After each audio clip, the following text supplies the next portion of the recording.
Magluto naman tayo ng chicken apritada. Ito ang mga ilalagay ko. Patatas, carrots, and bell pepper. Yan. Tanggalin ko muna to. Ngayon naman, i-half fried natin itong chicken.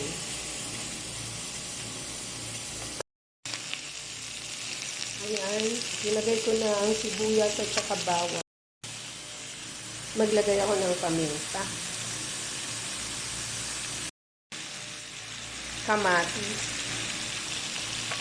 Nakalagay na ako ng asin, tapos maglagay ako ng tomato paste.